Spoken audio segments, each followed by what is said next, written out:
Muy buenas chicos, bienvenidos a F-Total. La Fórmula 1 se iba a ir de vacaciones, pero antes nos quería regalar la guinda del pastel, un auténtico bombazo por lo que significa y las consecuencias que va a tener.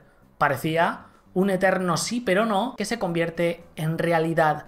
Ayer ya comentamos que Helmut Marko había agotado la paciencia de Red Bull y llevaban semanas preparando su salida desde las altas esferas de la marca de las bebidas energéticas con un recorte de funciones y anticipándole que no renovarían su contrato más allá de 2026, que iba a ser como máximo su último año ese, y apartado, algo que el asesor austriaco no estaba dispuesto a asumir, amenazando con una salida inmediata ante los medios tras el Gran Premio de Abu Dhabi, tratando de presionar, pero sus argucias ya no funcionan. El vaso colmó y los acontecimientos se han precipitado, siendo una realidad. Helmut Marko, tras tener lugar ayer una reunión con Oliver Mintzlaff, ha sido despedido de Red Bull tras 20 años siendo el asesor del equipo y máximo responsable del programa de jóvenes talentos, el último padre fundador que quedaba de este proyecto que nació allá por el año 2005, está fuera. Acordaron rescindir el contrato y que se anunciará como una especie de retirada para no avivar más este fuego. Pero la realidad es bastante diferente. Helmut se, entre comillas, retira, acabando con su andadura no solo en Red Bull, sino en la Fórmula 1 a sus 82 años. Y atención, porque los motivos son incluso más turbios de los que nos podíamos imaginar. Cuando se anunció el despido de Christian Horner el pasado mes de julio, se vio Helmut como el gran ganador de la guerra de poder y con un control total del equipo. Tal fue su emborrachamiento de poder que empezó a hacer movimientos de forma unilateral, sin contar ni recibir la autorización por parte de las altas esferas de Red Bull, que son básicamente los dueños del equipo de Fórmula 1 y los que deben tener la última palabra sobre cualquier suceso.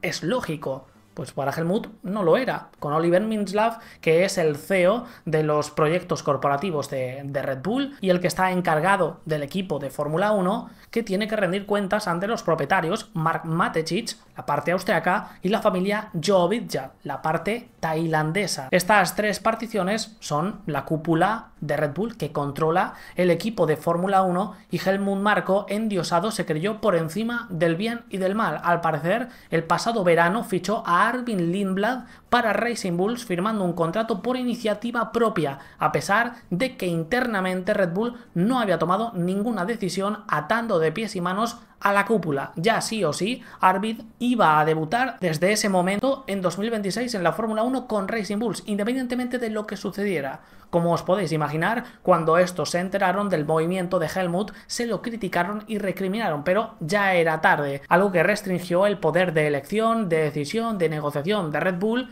en estas últimas semanas sobre Lawson y Tsunoda, en medio de negociaciones secundarias con Honda, donde podían haber tenido más músculo negociador para sacar condiciones ventajosas, ya que Red Bull va a tener que seguir utilizando motores Honda a partir de 2026 para sus test TPCs. Incluso es así, lo consideraban oportuno mantener a ambos expulsados de Red Bull en Racing Bulls y a Lindblad un año más en la Fórmula 2 tras una temporada en la antesala de la máxima categoría muy irregular, pero el daño ya estaba hecho, teniendo que elegir a Lindblad por un lado y sin más a uno de los dos para el otro asiento. Lawson finalmente ha sido el elegido. Pero eso no es todo, aún recibiendo ese toque de atención, Helmut Marko se lo pasó por el forro y lanzó un órdago mayor aún.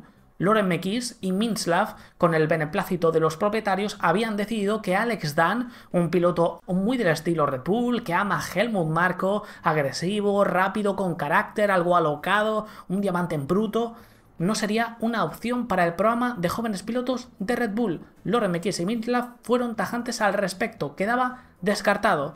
Pero a escondidas, el asesor austriaco, de nuevo unilateralmente saltándose olímpicamente la jerarquía de responsabilidades, fichó al británico, aún habiendo recibido previamente la negativa de los altos mandos. Ya no es que los consulte, es que los ha desacatado.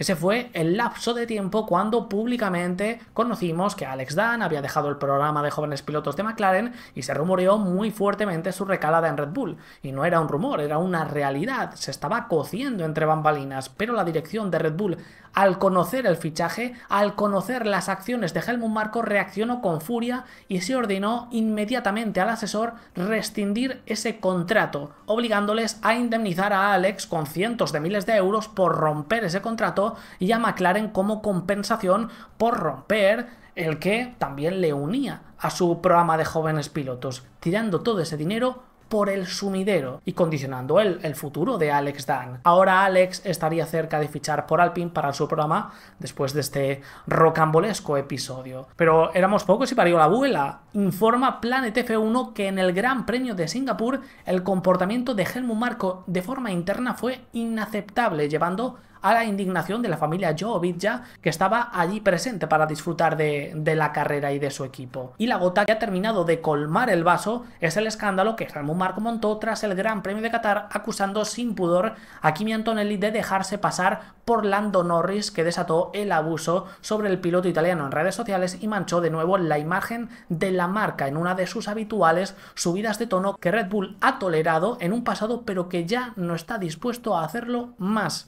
Ya estuvo cerca, muy cerca de ser despedido en 2024 en plena guerra de poder con Christian Horner. Tras urdir movimientos entre bambalinas un tanto rastreros, Max Verstappen lo impidió amenazando públicamente con su salida. Si Helmut Marko se iba, él también lo haría automáticamente, pero las cosas han cambiado mucho desde entonces y tras estos nuevos escándalos protagonizados por el asesor austriaco no hay nada que lo pueda salvar. Y a ver, es que después de conocer esto hay que tener muy pocos escrúpulos después de comportarte públicamente como un energúmeno haciendo daño a la marca que te paga el sueldo, después de haber destruido el equipo de Fórmula 1 junto a otros irresponsables, dejándolo hecho un solar por una guerra de poder absurda, después de endiosarte y creerte intocable tomando decisiones unilaterales, pasándote por el forro la jerarquía de la estructura, incluidos a los propietarios que han costado cientos de miles de euros, de no tener la mínima decencia de aceptar tus errores y aprender de ellos. Es más, salió el domingo a decir que para él era importante sentirse cómodo y que si no se sentía cómodo, él no quería seguir. Él no lo íbamos a ver en 2026. Sentirte cómodo es hacer lo que te dé la gana, lo que te plazca, aunque eso vaya en detrimento de la marca y del equipo de Fórmula 1, es que se le ha ido completamente la cabeza. Si Dietrich Mateschitz levantara la cabeza y viera cómo ha destruido su sueño, su proyecto más ilusionante, su equipo de Fórmula 1 tratándolo de convertir en su cortijo particular, es que se volvía a enterrar. Todo ello por no comentar el fracaso del programa de pilotos del que ha sido responsable, que desde Max Verstappen no saca un piloto que pueda permanecer en Red Bull más de unos pocos meses. Que para eso se supone que existe quemando dinero a expuertas para que otros equipos puedan explotar ese talento que ellos no han sabido aprovechar, véase Sainz, Albon o Gasly, por ejemplo. La gestión del proyecto de Fórmula 1, recientes pérdidas millonarias por la indemnización de Checo Pérez, sus constantes subidas de tono, fomentando un enrarecido ambiente de trabajo junto a la ya citada guerra de poder, entre otras muchas cosas. La lista ya es casi inabarcable. Helmut Marko desde hace muchos años destruye mucho más que construye y debería haber sido despedido fulminantemente. Ya no puede aportar nada, su modus operandi caducó hace mucho tiempo y está haciendo daño tanto al equipo de Fórmula 1 como a la marca Red Bull. Solo el poder del clan Verstappen y su relación con ellos lo ha mantenido ahí, pero la paciencia de Red Bull ha colapsado y ya nada lo puede salvar. Es verdad que llega tarde, deberían haber actuado antes para evitar que todo esto sucediera tras la muerte de Dietrich Mateschitz, delimitando claramente responsabilidades, lo que desató una guerra por tomar el poder que ha destruido Red Bull por completo. Fijaos en esa imagen. No ganó Horner, no ha ganado Marko, no ha ganado el clan Verstappen. Lo tenían todo para continuar dominando en la Fórmula 1 y lo han tirado todo por la borda. En esta guerra de poder todos han perdido. Es un ejemplo de cómo egos descontrolados pueden destruir hasta la mayor de las estructuras de un momento para otro, porque ha sido casi en tiempo récord. La cúpula parece haber aprendido de los errores, más vale tarde que nunca. Horner fue el primero, se han quitado el miedo a la toma drástica de decisiones, hay futuro, más allá de los que construyeron el proyecto allá por el año 2005 y tras el resurgimiento de Red Bull en estos últimos meses, con un RB21 ditaminado, aunque es un poco, hay que decir, espejismo, fruto de un agresivo enfoque en este año, sacrificando la nueva era, pero ha servido para darse cuenta que otras formas de operar no son solo posibles, sino necesarias en esta regeneración que obligatoriamente van a tener que afrontar desde 2026, ya que la Red Bull que conocíamos ha desaparecido por completo, no existe y no se puede seguir haciendo como si existiera. Laurent Mekies se ha ganado el derecho a tener poder real, liderar esta reconstrucción con su conocimiento técnico, experiencia y visión de estructura, una política más abierta y menos egocéntrica, menos centralizada. Red Bull ahora necesita construir, no seguir destruyendo, seguir aferrándose a un pasado que ya no está, y por eso un perfil como el suyo es ideal. Él ha demostrado que otra manera de trabajar es posible y que no todo fue pasado, también puede haber futuro, aunque para ello habrá que atravesar un periodo oscuro en la sombra que empieza ahora, empieza desde 2026, pero será indispensable para volver a la gloria y deberán prepararse para algo que parece casi inevitable, la salida de Max Verstappen eventualmente, probablemente a finales de 2026, que parece puede ser el siguiente paso de esta revolución, de esta reconstrucción.